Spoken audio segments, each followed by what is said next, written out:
कहानी की शुरुआत में हम देखते हैं कि कुछ वैज्ञानिक एक प्राचीन हेलमेट खोलते हैं और अंदर से एक खोपड़ी निकालते हैं। यह खोज चौंकाने वाली इसलिए होती है क्योंकि हजारों साल पुरानी खोपड़ी बिल्कुल सही सलामत थी, बिना किसी सड़न के। यह खोज वहां मौजूद सभी वैज्ञानिकों की समझ को पूरी तरह बदल गई। इसके रहस्य को जानने के लिए वैज्ञानिकों ने हाईटेक उपकरणों से खोपड़ी के नर्वस सिस्टम को उत्तेजित करने का फैसला किया ताकि खोपड़ी को लगे कि वह अभी भी जिंदा है। जैसे ही करंट से उत्तेजना दी गई, हजारों साल से सोई हुई खोपड़ी सचमुच जाग उठी, लेकिन अगले ही पल खोपड़ी के चेहरे पर दर्द का भाव आ गया। उसके सिर से काला अजीब सा खून बहने लगा, साथ ही बदबूदार गंध फैल गई। वैज्ञानिकों ने तुरंत खोपड़ी को सील्ड केबिन में भेजकर डिसइंफेक्ट और स्टेरलाइज करने का फैसला किया, लेकिन तभी एक अनहोनी हो गई। नमस्कार, मैं डिकोड सिनेमा। इस एपिसोड में मैं आपको 2012 में रिलीज हुई फिल्म प्रोमीथियस की कहानी सुनाने जा रहा हूँ। कहानी 35,000 साल पहले की है। उस समय पृथ्वी पूरी तरह बंजर थी। अचानक एक एलियन स्पेसशिप पृथ्वी पर उतरती है। झरने के पास एक सफेद रंग का विशालकाय प्राणी खड़ा है। स्पेसशिप के जाते ही वह नीचे झुकता है और जमीन पर एक मेटल कैन रखता है। फिर वह अपना लबादा उतार कर कैन को सावधानी से खोलता है। अंदर एक कप है जिसमें काला गाढ़ा पानी है। वह थोड़ा हिचकिचाता है, फिर उसे पी जाता है। आकाश की ओर लंबी सांस छोड़ते ही उसके शरीर में तेज दर्द शुरू हो जाता है। हाथ से कप गिरकर झरने में चला जाता है। उसके शरीर पर काले निशान फैलने लगते हैं और जीन तेजी से टूटने लगते हैं। एक जोरदार चीख के साथ उसका शरीर बिखर जाता है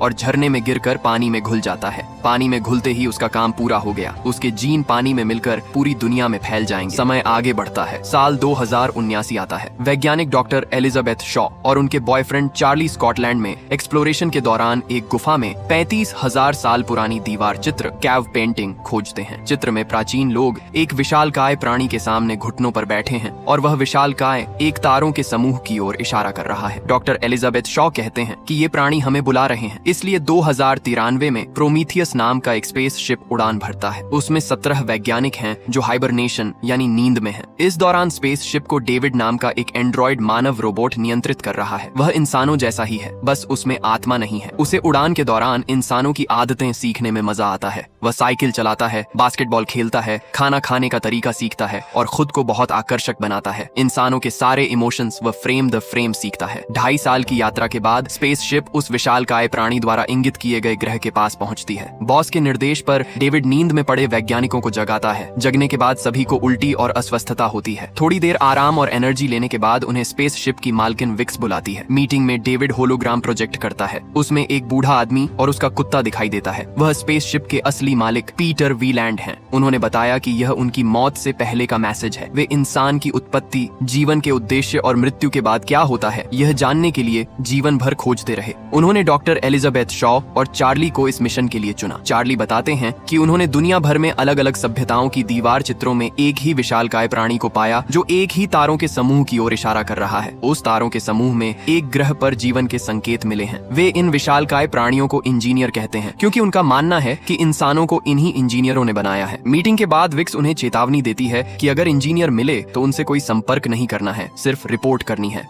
चार्ली विरोध करना चाहता है लेकिन विकर्स की बात सुनकर चुप हो जाता है। जल्द ही वे उस ग्रह पर उतरते हैं। हवा की जांच से पता चलता है कि हवा पृथ्वी जैसी ही है, लेकिन कार्बन डाइऑक्साइड की मात्रा बहुत ज्यादा है और कुछ अज्ञात गैस भी है। स्पेसशिप बादलों को चीरती हुई नीचे उतरती है। सामने एक विशालकाय इमारत दिखती है जो मंगोलियन किले जैसी लगती है। सभी प्रोटेक्टिव सूट पहनकर एडवांस्ड वाहन में बैठकर उस किले की ओर बढ़ते हैं। किले के अंदर पहुंचकर वे 3D स्कैनर चलाते हैं। स्कैनर से मिले डेटा से किले का पूरा 3D मॉडल बन जाता है। वे सूर्य की रोशनी वाले इलाके में पहुंचते हैं। चार्ली को पता चलता है कि यहाँ की हवा बेहद शुद्ध है। स्पष्ट है कि इसे कृत्रिम रूप से बदला गया है। चार्ली अपनी गर्लफ्रेंड के विरोध के बावजूद हेलमेट उतार देता है। जब उसे कुछ नहीं होता तो बाकी सभी भी हेलमेट उतार देते हैं। वे आगे बढ़ते रहते हैं। पीछे डेविड दीवार पर कुछ उंगलियां फेरता है और अचानक ऐसा लगता है जैसे उसने कोई स्विच ऑन कर दिया हो। डेविड ने दीवार पर कुछ और स्लाइड किया और अचानक एक तेज रोशनी अंदर की ओर चली गई। ठीक उसी पल एक अजीब सी भयानक आवाज गूंजी। अंदर इंजीनियर्स के जीवन काल की होलोग्राफिक प्रोजेक्शन दिखने लगी। इंजीनियर्स भाग रहे थे जैसे कोई भयानक चीज उनका पीछा कर रही हो। ये देखकर सब लोग तुरंत उन छवियों के पीछे पीछे भागने लगे। दौड़ते हुए वे एक दरवाजे के पास पहुंचे जहां एक इंजीनियर का सिर दरवाजे में फंसकर कट गया था। यह देखकर भूवैज्ञानिक मार्को डर गया। वह तो सिर्फ पत्थरों में दिलचस्पी रखता था, न कि ऐसी भयानक चीजों में। जाते जाते उसने घबराकर अपना हेलमेट भी वापस पहन लिया। तब डेविड ने दीवार पर लगे एक कंट्रोल पैनल को छेड़ा और आखिरकार उस भारी गेट को खोल दिया। दरवाजे के अंदर कटे हुए विशालकाय इंजीनियर का सिर रखा था। साथ ही एक बहुत बड़ा मानव चेहरा वाला मूर्ति और जमीन पर बिखरे हुए सैकड़ों धातु के कैन थे। मिट्टी में अजीब कीड़े रेंग रहे थे और दीवारों पर कई प्राचीन चित्र बने हुए थे। डेविड ने उत्सुकतावश एक कैन को देखा। अंदर काला तरल लगातार हिल रहा था। उसने फैसला किया कि यह कोई अज्ञात जैविक पदार्थ है। तभी डॉशॉ ने ऊपर की दीवार पर बने चित्र को तेजी से खराब होते देख लिया। स्थिति खतरनाक होती देख उन्होंने तुरंत टीम के साथ मिलकर उस कटे हुए सिर को पैक करके ले जाने का फैसला किया। बाहर तेज धूल का तूफान उठ चुका था, जिसमें सिलिका और स्टैटिक इलेक्ट्रिसिटी भरी हुई थी। कैप्टन ने तुरंत वापस लौटने का आदेश दे दिया। जाते समय डेविड चुपके से एक धातु का कैन अपने पास छुपा कर ले आया। बाहर निकलकर सब लोग स्टेप वॉर वाहन में बैठकर धूल के तूफान से भागने लगे। लकीली वे तूफान आने से पहले स्पेसशिप के अंदर पहुंच गए, लेकिन शॉ का बैग जिसमें सिर रखा था जमीन पर गिर गया। शॉ उसे उठाने के लिए बाहर गई, लेकिन तूफान ने उन्हें उड़ा दिया और जमीन पर पटक दिया। चार्ली तुरंत वाहन लेकर उनकी मदद को गया। जब दोनों उड़ने वाले थे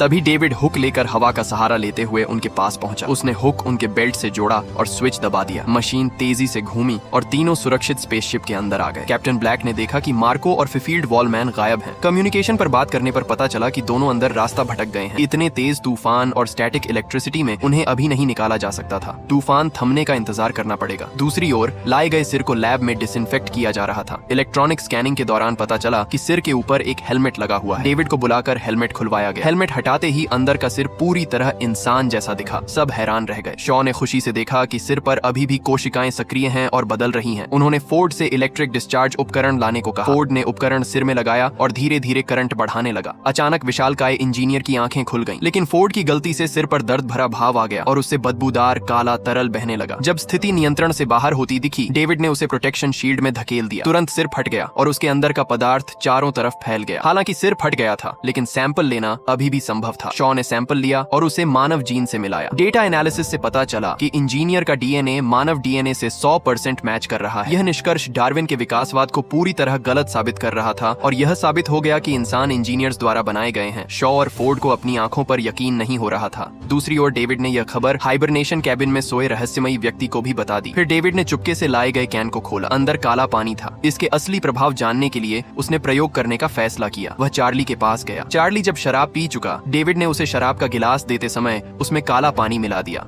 बेखबर चार्ली ने पूरा गिलास पी लिया। शराब पीने के बाद चार्ली शॉ के कमरे में गया और दोनों मानव जन्म के रहस्य पर गहरी चर्चा करने लगे। दूसरी ओर रास्ता भटके मार्को और फिफील्ड ने इमारत के अंदर इंजीनियर्स की ढेर सारी लाशें देखी। देखकर दोनों को लगा कि इंजीनियर्स किसी भयानक चीज से भागते हुए यहाँ मारे गए थे। कमांड सेंटर में बैठा कैप्टन ब्लैक स्क्रीन पर बदलते डेटा को देखकर चौंक गया। मैप के अनुसार मार्को और फिफील्ड से 1 किलोमीटर पश्चिम में कुछ जीवित वस्तु का संकेत मिल रहा था। जब दोनों उस चीज के बारे में बात कर रहे थे, कैप्टन की आवाज ने उन्हें चौंका दिया। ब्लैक ने उन्हें यह जानकारी दे दी। मार्को ने पूछा तो ब्लैक ने बताया, लेकिन मार्को और फिफील्ड को लगा कि उन्हें बेवकूफ बनाया जा रहा है, इसलिए वे कैप्टन द्वारा बताई दिशा के उलट दिशा में चल पड़े। घूमते घूमते वे एक अजीब जैसी जगह पर पहुंच गए। अंदर देखते ही काले पानी में हो रही हलचल ने उन्हें डरा दिया। पास जाकर देखा तो एक अजीब सा जीव था। फिफील्ड ने उसे देखकर हाथ बढ़ाकर छेड़ने की कोशिश की। अचानक वह म्यूटेंट कीड़ा उछलकर उसके हाथ को काट लिया। फिफील्ड ने उसे झटकने की कोशिश की, लेकिन कीड़ा उसके हाथ पर लिपट गया। जितना जोर से छुड़ाने की कोशिश करता, उतना ही जोर से कसता जाता। आखिरकार उसके हाथ को जिंदा जिंदा काट कर अलग कर दिया। मार्को ने बचाने के लिए चाकू निकाला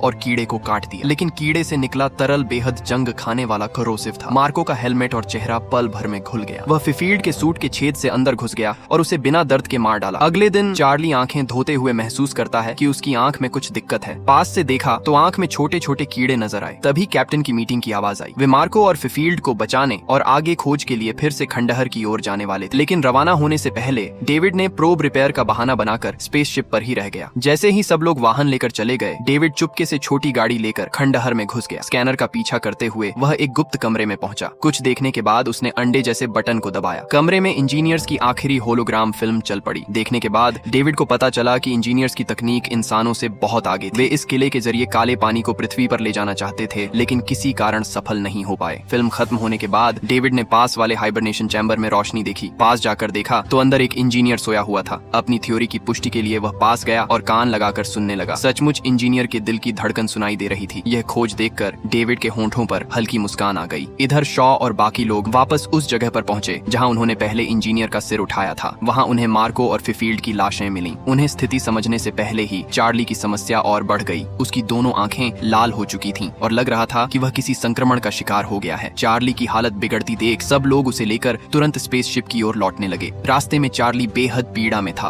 उसके शरीर के अंदर कुछ ऐसा था जो उसके पूरे खून को खा रहा था और उसे इंसान से राक्षस जैसा बना रहा था। जैसे ही वे स्पेसशिप के दरवाजे पर पहुंचे, विकर्स ने फ्लेम थ्रोअर, आग का हथियार लेकर दरवाजे पर खड़े होकर कहा, केवल चार्ली को अंदर नहीं आने दूंगी वरना मैं उसे जला दूंगी। चार्ली ने शॉ को बचाने के लिए खुद को आग के सामने झोंक दिया। वह खुद को जिंदा जला लेता है। शॉ अपने बॉयफ्रेंड को जलते हुए देखकर रो रो कर बेहोश हो गई। जब वह दोबारा होश में आई तो सीटी स्कैनर पर लेटी हुई थी। डेविड उसका पूरा बॉडी चेकअप कर रहा था। चेकअप पूरा होने के बाद डेविड ने जो बात कही उससे शॉ स्तब्ध रह गई। डेविड ने बताया, आप गर्भवती हैं? शॉ हैरान थी। ये असंभव है, मैंने चार्ली से कल ही बात की थी। इतनी जल्दी गर्भवती होना नामुमकिन है। डेविड बोला, अंदर का भ्रूण 3 महीने का है और ये बहुत ही अजीब है। शॉ ने मेडिकल कैबिनेट का इस्तेमाल करके उस चीज को निकालने की कोशिश की, लेकिन डेविड ने मना कर दिया और उसे हाइबरनेशन में डालने की बात की। जब स्टाफ उसे प्रोटेक्टिव सूट पहना रहा था, शॉ ने अचानक जोर लगाकर दोनों को बेहोश कर दिया। फिर दर्द सहते हुए वह मेडिकल सर्जरी रूम में भागी। उसने कंट्रोल पैनल पर सर्जरी मोड सेट किया, कपड़े उतारे, पेन किलर इंजेक्शन लगाया और सर्जरी टेबल पर लेट गई। सर्जरी के दौरान उसके पेट से एक भयानक जीव बाहर निकला, लंबे लंबे टेंटेकल्स वाला मॉन्स्टर। सर्जरी आर्म ने घाव को सी दिया। शॉ तुरंत बाहर निकली और सर्जरी टेबल को हाई टेम्परेचर से स्टरलाइज कर दिया। मॉन्स्टर को जला देने के बाद वह भागी। दूसरी ओर कमांड रूम में कैप्टन ब्लैक को स्पेसशिप के बाहर हलचल दिखी। जब स्टाफ बाहर जाकर देखने गया तो मरा हुआ समझा जा रहा चार्ली अचानक जिंदा होकर एक राक्षस की तरह बाहर आ गया। उसने एक स्टाफ को मार डाला, दूसरे को पीछा करके बुरी तरह पीटा। हाई टेक हथियारों से भी वह बचता रहा। आखिरकार भारी फायरिंग में उसे मार गिराया गया। मेडिकल रूम से भाग निकली शॉ गलती से एक गुप्त कमरे में पहुंच गई, जहां उसे वो बुजुर्ग मालिक पीटर मिला जिसे मरा हुआ समझा जा रहा था। पीटर ने बताया कि वह सचमुच मरने वाला था और स्पेसशिप के हाइबरनेशन कैबिन में सोया हुआ था। जब डेविड ने बताया कि इंजीनियर जिंदा है, तब वह जागा। उसका मानना था कि इंजीनियर इंसान बना सकते हैं तो उसे बचा भी सकते हैं। शॉ ने उसे सब सच बता दिया। ये जगह वैसी नहीं है जैसी आप सोच रहे हैं। हमें तुरंत यहाँ से भागना चाहिए वरना पृथ्वी पर भयानक तबाही हो जाएगी। पीटर ने गुस्से में कहा कि शॉ बेवकूफ है और उसने अपना मिशन भूल गई है। वह किसी भी हाल में इंजीनियर क्रिएटर से मिलना चाहता था। शॉ ने चार्ली के सपने को पूरा करने के लिए आखिरकार उनके साथ जाने का फैसला किया। तभी कैप्टन ब्लैक दौड़ता हुआ आया। उसने इन दिनों हुई घटनाओं और साथियों की मौतों से निष्कर्ष निकाला कि यह ग्रह इंजीनियर्स का मिलिट्री बेस और प्रयोगशाला है। शॉ ने उसे बताया कि एक इंजीनियर अभी भी जिंदा है। ब्लैक ने कहा कि वह तो बस एक पायलट है, लेकिन शॉ की बातों ने उसका मन बदल दिया। शॉ ने उससे कहा, तुम्हें खुद का ख्याल रखना होगा कैप्टन। अगर तुम खुद का ख्याल नहीं रख सकते तो तुम यहाँ क्यों हो?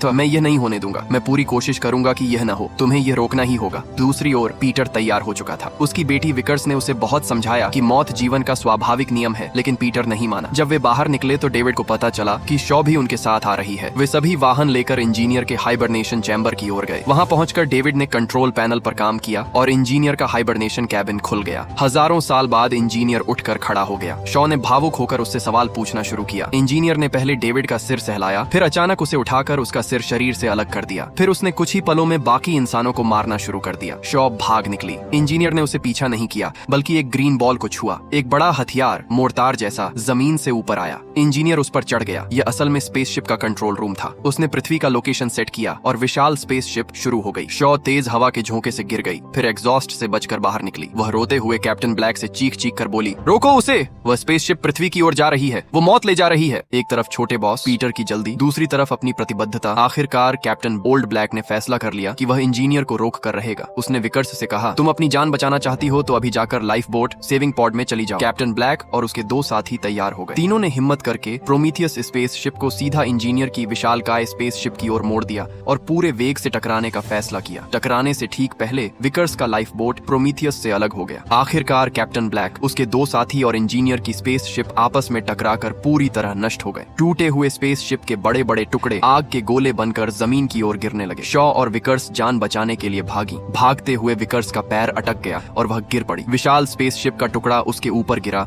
और उसे जमीन में कुचलकर मार डाला। उसी समय एक और बड़ा टुकड़ा शॉ की तरफ आ रहा था, लेकिन जू जाओ वाली किस्मत से शॉ बाल बाल बच गई। वह किसी तरह भागकर स्पेसशिप के अंदर घुसी और हैच बंद कर लिया। अचानक अंदर से आई आवाज से वह डर गई। पास पड़ी कुल्हाड़ी उठाकर सावधानी से सर्जरी रूम की तरफ गई। जैसे ही उसने दरवाजा खोला, अंदर से एक लंबा टेंटेकल छूने वाला अंग झपटा। वह जानवर जो उसके पेट से निकाला गया था, मरा नहीं था, बल्कि और बड़ा और खतरनाक हो चुका था। तभी पीछे से इंजीनियर आ धमका। इंजीनियर ने शॉ को पकड़कर मारने की कोशिश की। ठीक उसी पल शॉ ने सर्जरी रूम का दरवाजा खोल दिया। इंजीनियर तुरंत उस विशालकाय मॉन्स्टर के टेंटेकल्स में फंस गया। शॉ मौका देखकर भाग निकली। इंजीनियर ने कितना ही जोर लगाया, लेकिन मॉन्स्टर के सामने हार गया और अंत में मॉन्स्टर ने उसे पूरी तरह निगल लिया। बाहर निकलकर शॉ जमीन पर बैठकर फूट फूट कर रोने लगी। अपने सारे साथियों को इस तरह मरते देख उसके अंदर जीने की कोई इच्छा नहीं बची थी। दूसरी ओर सिर्फ सिर बचा हुआ डेविड भी नहीं मरा था। उसने शॉ को बताया कि वह इस इंजीनियर स्पेसशिप को चला सकता है। यह सुनते ही शॉ ने बिना कुछ सोचे एक कामयाब वाहन लेकर डेविड के सिर को ढूंढ निकाला। डेविड को पाकर शॉ का मन बदल गया। वह अब पृथ्वी पर वापस नहीं जाना चाहती थी। उसने डेविड से पूछा, क्या तुम इंजीनियर्स के असली घर मूल ग्रह का पता लगा सकते हो?